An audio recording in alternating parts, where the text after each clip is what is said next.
اقیم الصلاۃ لدلوک الشمس الی غسق اللیل، نماز کو قائم کرو سورج کے ڈھلکنے کے اوقات میں اور رات کے اندھیروں میں بھی. اس میں پانچوں نمازیں آ گئیں. سورج میں جب کوئی بڑی تبدیلی ہوتی ہے نا تو اس کو ڈھلکنا کہتے ہیں. سورج میں جب بڑی تبدیلی ہوتی ہے، فجر کے وقت سورج کیا اندھیروں سے نکل کے روشنیوں کی طرف جب لائٹ مارتا ہے نا سورج مشرق سے. دیکھو کوئی گاڑی، آپ کسی گاڑی کا انتظار کر رہے ہو یار، وہ دولہے کی مثال دیتے ہیں، اس کو بات سمجھ میں آئے گی. دولہا بارات کے انتظار میں ہال میں بیٹھا ہوا ہے، بارات آ رہی ہے کہ نہیں آ رہی ہے، ٹائم دیکھ رہا ہے یار لیٹ، پہلی میں بہت لیٹ ہو گیا، مفتی صاحب کا بیان سن کے تو 45 سال میں شادی کر رہا ہوں، اوپر سے بارات لیٹ ہے.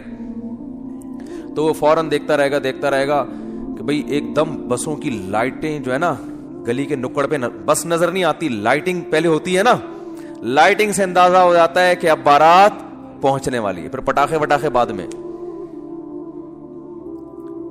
تو سورج کیا ہے ایک دم غائب ہو جاتا ہے، اندھیروں میں دنیا ڈوب جاتی ہے. تو سب سے پہلے جو لائٹ مشرق کی طرف ظاہر ہوتی ہے، جو لائٹ یعنی اس طرح ہوتی ہے، وہ ایک تو عمودی لائٹ ہوتی ہے نا. عمود کو کیا کہتے ہیں؟ پرپینڈیکولر کہتے ہیں. ہم تو ٹریگنومیٹری پڑھ کے بھول گئے یار.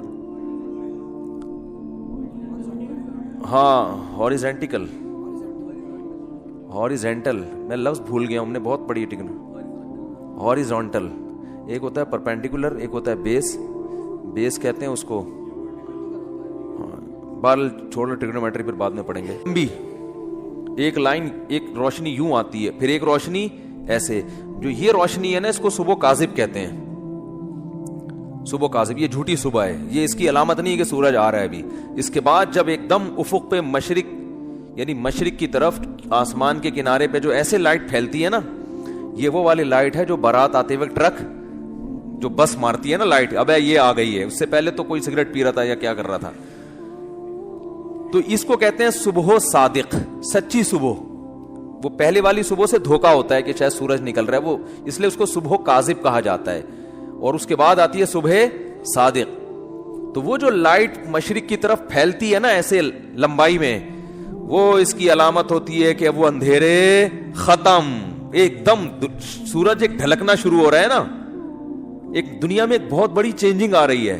تو اللہ نے فرمایا جیسے ہی دنیا میں یہ چینجنگ آئے گی، تبدیلی آئے گی اس سے، سورج کے ڈھلکنے سے، تم نے کیا کرنا ہے اس موقع پر؟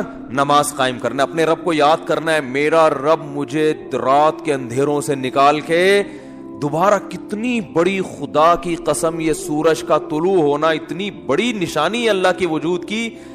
ایتھیس اور ملحد پاگل ہوتے. مجھے لوگ کہتے ہیں ملحدوں پہ کو معاف کر دیں، بیان نہ کریں آپ، بہت بیان ہو گیا ملحدوں پر. لیکن بھائی کیسے یار چھوڑ دیں؟ اتنی بڑی خدا کی نشانیت دیکھ کر جو بدبخت کہتے ہیں یہ آٹومیٹیکلی ہو رہا ہے. اور یار ایسا سسٹم، اتنا ایندھن اس کے اندر، ایسی روشنی، کیسا جیسے آپ تکے کو گھماتے ہیں نا جب پکاتے ہیں، کوئلے پہ جب تکا پکاتے ہیں، ادھر سے پک گیا اب کیا کرو؟ گھماؤ. یہ خود بخود گھومتا ہے؟ گھمانا پڑتا ہے، یا ایسا سسٹم لگانا پڑے گا کہ گھومے. وہ سسٹم کوئی لگا کے دیتا ہے. تکے میں خود بخود اتنی عقل نہیں ہوتی کہ کروڑوں سال میں ترقی کرتے کرتے ایسا بن گیا کہ آٹومیٹک گھومنا خود بخود ہی شروع. یہاں سے پک گیا اب یہاں سے پکاؤ ہے بھائی، یہاں سے تو پک گیا اب کیا کرو؟ اب یہاں سے پکاؤ مجھے. تکا خود بخود کروڑوں سال میں بھی اتنا ذہین نہیں ہوتا. تو یہ سورج اور زمین اتنے ذہین کیسے ہو گئے کہ سورج گیا اور پوری دنیا کو لائٹ دیتا دیتا، ساری دنیا میں کی فصلیں اگاتا، وٹامن ڈی پرووائڈ کرتے کرتے کرتے کرتے ابھی سورج امریکہ والوں کو نواز رہا ہے. اس وقت یہاں رات ہو رہی ہے نا، امریکہ میں دن ہے. سورج وہاں جا کے گوروں کو وٹامن ڈی دے رہا ہے، ان کی فصلوں میں جان پیدا کر رہا ہے. ہمارا نمبر ابھی، ہم تکے کی وہ والی سائڈ ہے جو انگارے کے دوسری طرف گئے ہوئے ہم لوگ. بھئی یہاں سے تو زمین پک گئی ہے، اب اس کو تھوڑا سا اندھیرے میں رکھو، اس کو پکانے کی ضرورت نہیں ہے. اب میرے اس طرح پکانے کی باتیں کرنے سے ایتھیس کو تپانے کا کام ہو رہا ہے. حقیقت ہے نا، جب سورج پکا رہا ہے اور ایتھیس ہمیں تپا رہا ہے، خود بھی تپ رہا ہے الٹی باتیں کر کے. تو یہ بھائی کیسا خوبصورت نظام ہے یار.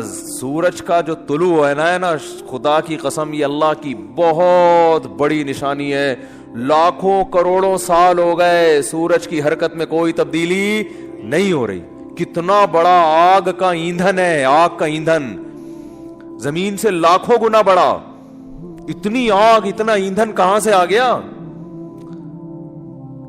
اسٹیل مل میں جو ایندھن جس سے لوہا پگھلایا جاتا ہے, یہ آٹومیٹکلی پیدا ہو گیا, یہ اس کو پیدا کیا گیا ہے, یہ تو ڈالا جاتا ہے نا اس میں بھٹیوں کو جلانے کے لیے. سورج میں کہاں سے آ گیا؟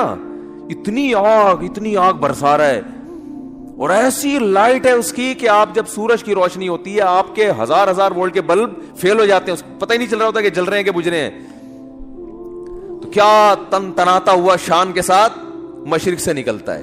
تو اللہ نے کہا ابھی نکلنے سے پہلے پوری دنیا کا نظام چونکہ چینج ہو رہا ہے, اندھیروں سے ڈوب کے تم روشنیوں کی طرف آ رہے ہو, تو جو ملحد ہوگا, جو خدا کا انکار کرنے والا ہے, اسے اس سے کوئی غرض نہیں ہے کہ اللہ نے مجھے دوبارہ زندگی دی, دوبارہ سورج میری خدمت کے لیے طلوع ہو رہا ہے اور اس زمین کا نظام دوبارہ سے کیا ہو رہا ہے, چینج ہو رہا ہے. وہ تو پڑا وقت خواب خرگوش کے مزید لیتا رہے گا, کافر خدا کو یاد نہیں کرے گا. اور جو خدا کو مانتے ہیں, جو مشرک ہیں, وہ مندروں میں جا کے بتوں کے سامنے جھکیں گے, حالانکہ وہ تو خود پیدا کیے ہوئے ہیں ان بتوں کو اللہ نے. تبھی قرآن کہہ رہے لا تسجدوا للشمس ولا للقمر, سورج اور چاند کی خدمت کو دیکھ کے ان کو سجدہ مت کرو. واسجدوا للہ الذی خلقہن, سجدے کے لائق وہ خدا ہے جس نے سورج اور چاند کو بنایا ہے. ہندو کہتا ہے گائے ہماری بڑی خدمت کرتی ہے, گائے ہماری ماں ہے, ہمارا بھگوان ہے. او بھائی, جس خدا نے گائے کو تمہاری خدمت کے لیے بنایا ہے وہ ہے تمہارا اصل بھگوان, وہ ہے تمہارا اصل معبود.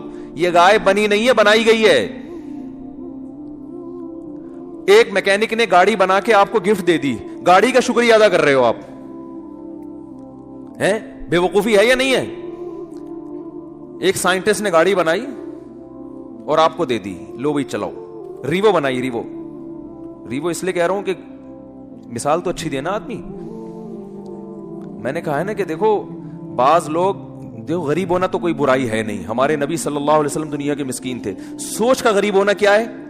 نقصان دہ. اس لیے میں انڈے والے برگر کی مثال نہیں دیتا, مثال ہمیشہ زنگر برگر کی ہوگی. کیا کھاؤ بے شک انڈے والا برگر, جیب میں دیکھو پیسے ہیں تو انڈے والا کھا لو, زنگر کے ہیں تو لیکن مثال ہمیشہ کس کی دو؟ زنگر کی. تو مثال اچھی گاڑی کی دینی چاہیے. اور اس میں ایک اور حکمت بھی ہے جو کبھی اور کسی اور وقت بتائیں گے انشاءاللہ.